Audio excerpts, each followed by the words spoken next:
Olá, eu sou Jabson da Cunha Silva. Irei apresentar o trabalho de conclusão do mestrado em matemática, desenvolvido na Universidade Federal do Tocantins, campus de Arraias, pelo Prof. Mate. Tá? Estou sendo orientado pelo professor Dr. Ildes Antônio da Costa. Bem, iniciamos com a apresentação do tema, que é o uso do Scratch para investigação matemática dos números mágicos de Ball. Após, apresentamos capítulos, tá? No capítulo 1, tratamos sobre o referencial teórico, onde discorremos sobre três grandes áreas, tá? Onde iniciamos sobre pensamento computacional. O que vem a ser o pensamento computacional? Né? O que a BNCC traz a respeito do pensamento computacional? E, além de fazer essa análise, né, sobre o que a BNCC trata sobre o pensamento computacional, entender qual é a conceituação do pensamento computacional pela Sociedade Brasileira de Computação. Né? Ou seja, a ideia principal do pensamento computacional seria uma forma de pensar estruturadamente, né? Por um mecanismo, né, de sequenciamento, um passo a passo, né, que realizamos, né, e tendenciamos o nosso desenvolvimento, dando uma importância, né, para os detalhes, que foge de uma análise simplesmente visual e rasa. Né? Ah, ou seja, pensamento computacional se refere à capacidade de compreender, né, de definir, de modelar, comparar, solucionar e, posteriormente, automatizar, né, a análise dos problemas. O pensamento computacional, por mais que seja um conceito bem recente, ele é caracterizado também como um dos pilares, né, do intelecto humano, assim como a leitura, a escrita, a aritmética, tá? Principalmente pela forma, né, que tenta explicar os problemas, utilizando diagramas, apresentando regras de padrões, tá? Então, nós conhecemos basicamente os algoritmos, né? Sabemos que os algoritmos estão presentes em todas as áreas, né? Então, principalmente dentro da resolução de problemas, né? Ou seja, pensamento computacional nada mais é do que uma descrição de um processo, né? Não é totalmente direcionada para uso de computadores, mas a forma de pensar, né? Uma forma estruturada. O pensamento computacional ele apresenta alguns pilares, né? Nós iniciamos aí pela decomposição, né? O que vem a ser a decomposição? Partimos da ideia de que o discente ele se depara com um problema complexo, né? Então a ideia é que ele divida esse problema em partes menores, né? Problemas mais fáceis, né? Para que ele possa, né, conseguir resolver com uma certa facilidade. Né? Então a ideia inicial é essa, partindo da ideia da resolução de um determinado problema. Após isso, identificar os padrões, né, parte da identificação de padrões, o reconhecimento de padrões. Ou seja, a ideia é identificar os aspectos mais comuns, né, dentro do processo da resolução de problemas. E após isso, trabalhamos a parte de abstração. Né? O que seria abstração? Qual o sentido da abstração dentro do pensamento computacional? Principalmente dar prioridade aos elementos, né, que têm mais relevância dentro do processo de resolução de um determinado problema. Né? E aí finalizamos com a criação de regras, né, que seria o algoritmo. Né? A ideia de criação de regras para a resolução do problema, ou seja, o passo a passo. Tá? Então nós temos aí os pilares do pensamento computacional. Onde a Sociedade Brasileira de Computação ela apresenta em três pilares, né? No caso seria a abstração, a análise e a automação. Né? Aí seria uma forma mais detalhada dos pilares do pensamento computacional. A segunda grande área também trabalhada no referencial bibliográfico é o construcionismo de Seymour Papert. Tá? Construcionismo de Seymour Papert. Seymour Papert é matemático, né? Matemático, cientista da computação e educador. Né? A partir do construtivismo, né, de Piaget, ele desenvolveu essa teoria, né, que ela é baseada na ideia de que o conhecimento ele parte de uma ação concreta, né, mais um resultado palpável. Né, e a ideia é utilizar recursos computacionais, né, para auxiliar no processo de aprendizagem. Né. Ou seja, a ideia é que o discente ele consiga visualizar, né, faça suas construções mentais, fazendo esse link entre o que é o concreto e o que é o abstrato, né? Ou seja, de uma maneira mais interativa, né? Como é apresentado aí no slide por Nunes e Santos, né? Um dos princípios da teoria de Paper é a criação de ambientes ativos, né, de aprendizagem que permitam ao aluno testar suas ideias e teorias ou hipóteses, né? Aí nós validamos a construção do cenário em si, né? Para explicação, né? Do que vem a ser os números mágicos de Paulo, que nós vamos trabalhar mais à frente. Tá? Lembrando que quem é responsável pelo conhecimento, né? Pela construção do conhecimento? O discente ele é o principal responsável, né? Não somente dentro da matemática, mas em todas as áreas. Tá? Ele é o principal, né? É o protagonista. Após tratarmos sobre o construcionismo de Seymour Papert, tratamos sobre a investigação matemática. Né? A investigação matemática ela é contemplada na BNCC, principalmente nas competências gerais, né? Sobre o pensamento crítico, científico e criativo. Né? Lá é consolidado que o processo de investigação matemática ele é caracterizado como um aporte, né? Dentro do processo de uma aprendizagem significativa. Quando nos remetemos a essa ideia de investigação matemática, partimos da ilusão de que é algo totalmente inviável como metodologia, né, aplicado ao ensino fundamental. Né? Mas Cunha, Oliveira e Ponte ele vem trazer, né, na verdade ele traz de uma forma bem sugestiva e de fácil entendimento como podemos utilizar a investigação matemática no ensino básico. Tá? Mostrando quais as diferenças entre um exercício, entre uma resolução de um problema e a resolução de um problema utilizando a investigação matemática, tá? Mostrando quais são as características, né, quais são as habilidades que são desenvolvidas utilizando a investigação matemática, onde nós podemos aí colocar no momento o raciocínio lógico, né, a capacidade de aprendizagem, a resolução de problemas de uma maneira autônoma, né? Isso seria seria algumas das habilidades envolvidas na utilização da investigação matemática. Podemos aqui também apresentar alguns momentos importantes, né? Quando nós utilizamos essa metodologia. O discente ele pode tratar sobre a formulação de conjecturas, né? Exploração de formulação de novas questões, ou seja, não fica naquela situação fechada, onde é apresentado um determinado problema e o discente ele já sabe qual é a resposta, ou seja, ele só tem que apresentar a resolução.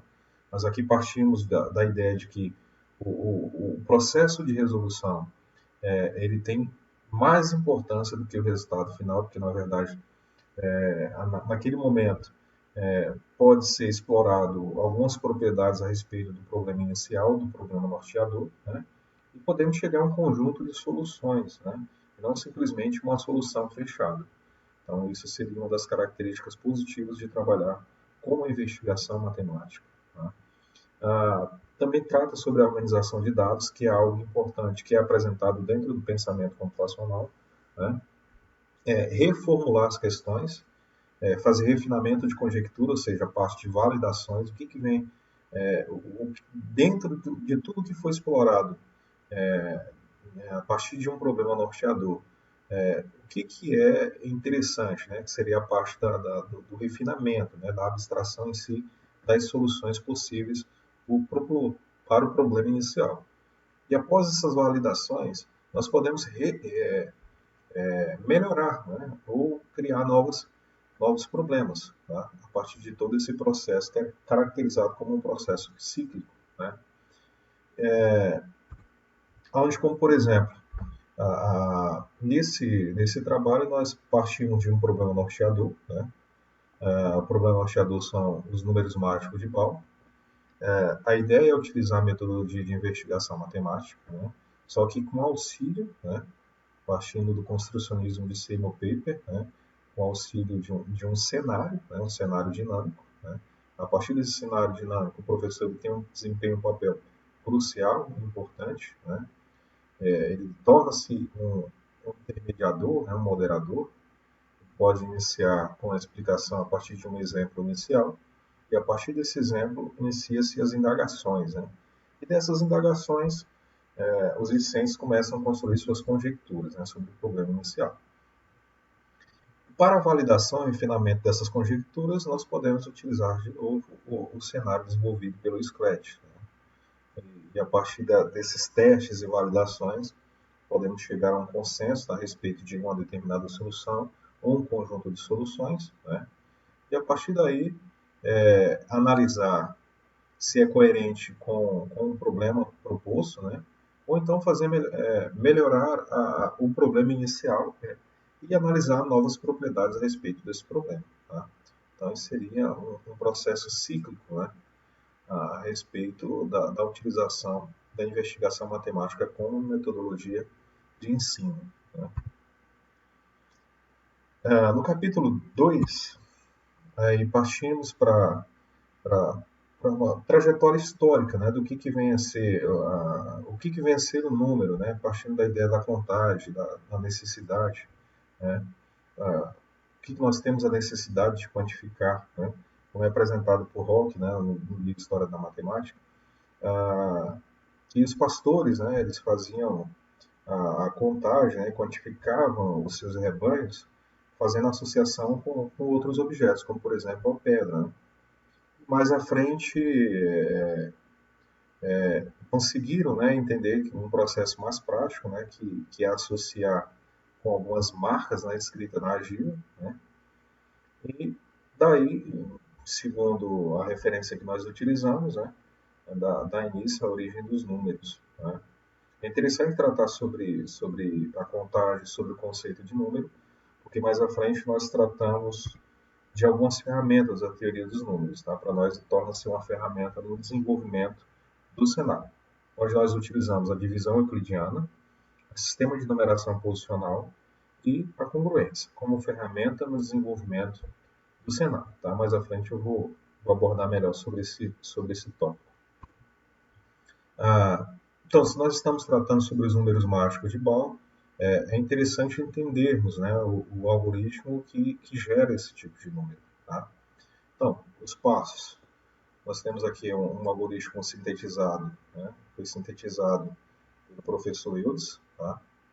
Aqui nós temos, por exemplo, no primeiro passo, né? Considere um número xn, se você acompanhar o exemplo 3, né? Foi escolhido um número com 3 algarismos. Então, por exemplo, 843. Escreva o número reverso. O que é o reverso para nós? O reverso é o número escrito de trás para frente. Então, se o número escolhido foi 843, o seu reverso será 348. Né? Esse seria o segundo passo. No terceiro passo, fazer a diferença dos dois números anteriores. Né? É o que foi feito aqui, 843 menos 348. Então, chegamos a um resultado 495. Lembrando que aqui, no mínimo, nós temos que ter números com 2 algarismos. Tá? É uma condição para a existência dos números mágicos de Ball. Então, continuando aqui no exemplo, reescreve novamente, né, o quarto passo, escreva o número reverso. Do resultado anterior de 495, o reverso é 594. E finalmente chegamos ao resultado, né, que é o número B, o algoritmo de Ball. Está representado pela letra B, que é somar os dois anteriores. O número da diferença, né, mais o seu reverso. E chegamos ao número 1089. Então, aqui é o algoritmo dos números mágicos de Ball. Após a apresentação do algoritmo, nós vamos para o capítulo 3, que trata sobre o desenvolvimento do cenário, né? A estrutura de programação em si, né, utilizando a teoria dos números, apresentar o produto, né, que é o cenário, e um pouco sobre os resultados, né, da aplicação do cenário. E nós temos alguns links um link referente ao cenário, tá disponível nesse link, né, na plataforma do Scratch. Tá? Na parte de implementação, aqui é só um módulo, tá? Onde nós trabalhamos com programação em blocos, que é só para justificar lá no referencial teórico, onde nós abordamos sobre teoria dos números, né, que apresentamos a congruência, a decomposição, né, e a divisibilidade como ferramentas, né. Então, que para determinarmos um número reverso, nós utilizamos aqui a aritmética modular, né, trabalhar com o resto de um número, a reescrita, né, ou seja, a decomposição do número, após extrair o resto, né, faz uma divisão por 10, nós armazenamos em uma determinada variável, mais à frente tiramos, extraímos e fazemos todo o processo de novo dentro desse repeat, né. Então, aqui é só para validar a parte do referencial que nós utilizamos, tá? E foi colocado como ferramenta. Aí nós temos o cenário, né? Então, o cenário, aqui é o cenário, está disponível na plataforma do Scratch, tá? De maneira online, duas possibilidades, você pode baixar o Scratch, tá? Ou fazer as implementações de maneira online. Nesse caso aqui, só apresentar para vocês, tá? A ideia de utilizar o cenário é que para facilitar, né, o entendimento sobre os números mágicos de Ball, tá? Foi colocado de uma forma dinâmica, onde o discente ele tem uma interação, né, com o cenário. Vou executar aqui com bandeirinha, para a gente ter uma ideia de como é que funciona, né? Então, há uma comunicação, né, com o discente por balões, caixas de texto, né? A interação, por exemplo, qual o seu nome? Dito. Japs, espero que esteja bem. E aguardamos as próximas instruções, né? Lembre-se que você precisará de papel e caneta, ele vai passando as instruções, principalmente para nós entendermos sobre os números reversos, o que vem a ser os números mágicos de Ball. Aguardamos a próxima instrução. Faz uma pergunta, né? Conhece os números mágicos de Ball? Digite o número 1 para sim e 2 para 9. Nesse momento, lembrando que o cenário ele é dividido em dois momentos, né? O primeiro é a explicação do que vem a ser o número mágico de Ball, e o outro é onde o discente pode utilizar um jogo, né? Foi criado o jogo do Sonic adaptado, tá? Onde ele tem que capturar os números mágicos de Ball, tá? Para 2 algarismos, 3 algarismos e 4 algarismos. Então é o momento onde ele faz a validação, né, do conhecimento que foi construído a respeito dos números mágicos de Ball. Então, eu vou partir daquela ideia de que eu não conheço, né? Conhece os números mágicos de Ball? Vou digitar 2 para 9. Digito 2, Enter. Antes de começar, precisamos entender o que é o número reverso, né? Tem toda a explicação. O que vem a ser o número reverso? Então, aqui explica, né? Então, aguardamos a próxima instrução, né? Tecla Enter para continuar. Aqui ele chama atenção sobre algumas condições, né? Para a geração do número mágico de Ball, tá? Principalmente em relação ao reverso, né? E aqui um momento aonde o discente ele pode testar, né, para saber se realmente ele entendeu o que é número reverso, né? Então, digite o número 1 para 5. Quer tentar encontrar um reverso? Digite o número 1 para 5. Digite um número com pelo menos dois algarismos, né? Vamos digitar o número aí 223, por exemplo, né? Qual o seu reverso? Então, vamos supor que ele não entendeu, colocou 45, né? 45 entra. Observe que no cenário é impossível você dar continuidade. Ou seja, só quando ele acertar o que está sendo perguntado é que ele pode continuar, né? Então, 23, vamos colocar 32. Então, parabéns, você acertou, né? Vamos para a próxima instrução. Quer fazer contra o número? Se quiser testar mais uma vez, né? Tentar, se acaso ficou alguma dúvida, ele pode voltar e fazer de novo, né? O número, no caso, eu não quero mais, então digito 2, do Enter, né? Aí começamos a explicação do algoritmo, né? Aqui iniciamos com o número 99, que é o número mágico de Ball, para dois algarismos, tá? Para números com dois algarismos. Apresenta o número mágico e depois valida, né? Por que ele é caracterizado como número mágico de Ball. Então, eu quero saber, né? Pergunta lá se eu sei, né? Se é o número 1. Eu não sei, né? Então, 2. Aí pede para fazer uns testes. Vamos começar aqui. Vou colocar de novo 23. Né? Digite um número com dois algarismos. Tá? Esse é um caso para dois algarismos. Então, 23. Entre para continuar. Aí ele explica, né, sobre o reverso, só para reforçar. Né? Aguardamos a próxima instrução. O cenário ele não coloca os próximos passos sem ter a validação do discente. Né? Ele tem que acertar, né, para poder continuar. Então, digite o reverso desse número. Se digitar errado, não continua. Né? Então, 32. Está correto. Para o próximo passo, né, fazendo a diferença entre os dois anteriores. Lembrando que os números mágicos de Boolean tem que ter pelo menos dois algarismos. Tá? Colocando a diferença, nesse caso, 9, né, como tem que ter pelo menos dois algarismos, vai ficar 0,9. O próximo passo é aplicar o reverso, né, no 9, 0,9. Aí faz uma explicação para reforçar esse caso, né? Mais uma explicação sobre o reverso e aguardamos a próxima instrução.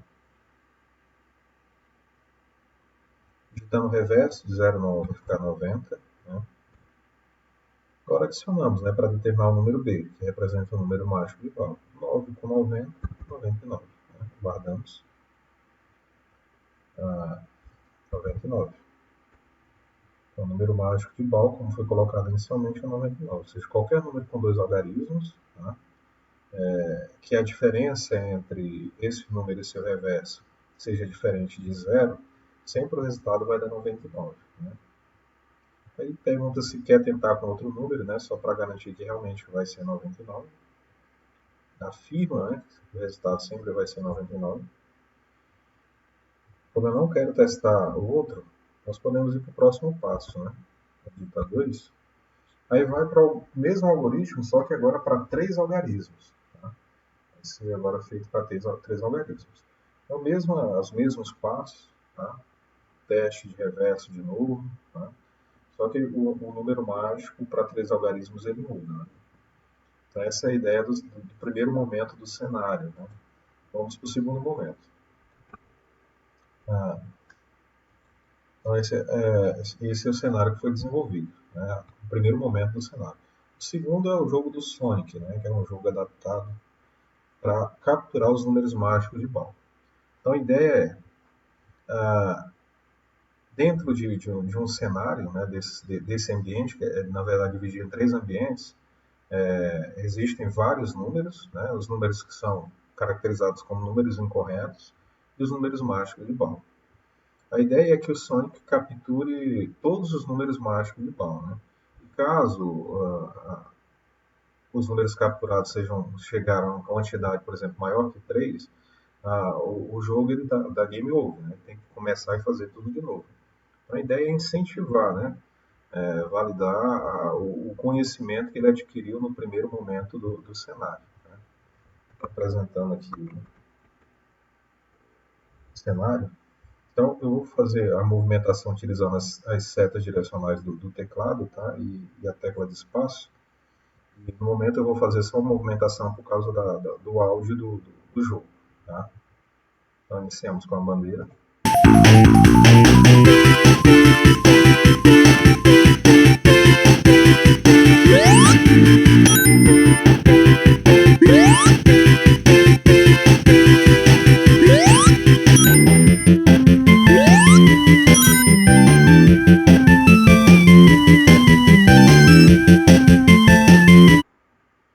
Essa é a ideia do jogo, tá? Que nós temos os contadores. Observe que ele chegou a um número incorreto, já capturou três números, né?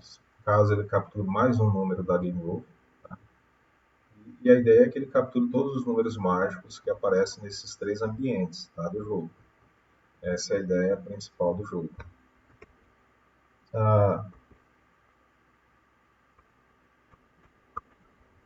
Voltando à apresentação, aí tratamos agora sobre a aplicação do cenário. Né? Como é que foi a aplicação do cenário? A ideia principal da aplicação é verificar se o cenário auxilia, né, na compreensão sobre os números mágicos de Ball. Né? Então, foi disponibilizado no repositório do Scratch, né?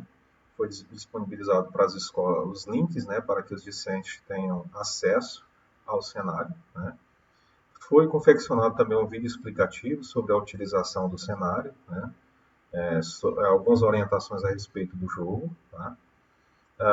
As escolas envolvidas, nós trabalhamos com duas escolas de educação básica, né? A Escola Estadual Homero Honorato, em Goiás, e a Escola de Tempo Integral Padre Josinho Tavares, em Tocantins. Público-alvo, segunda fase do ensino fundamental. Tá?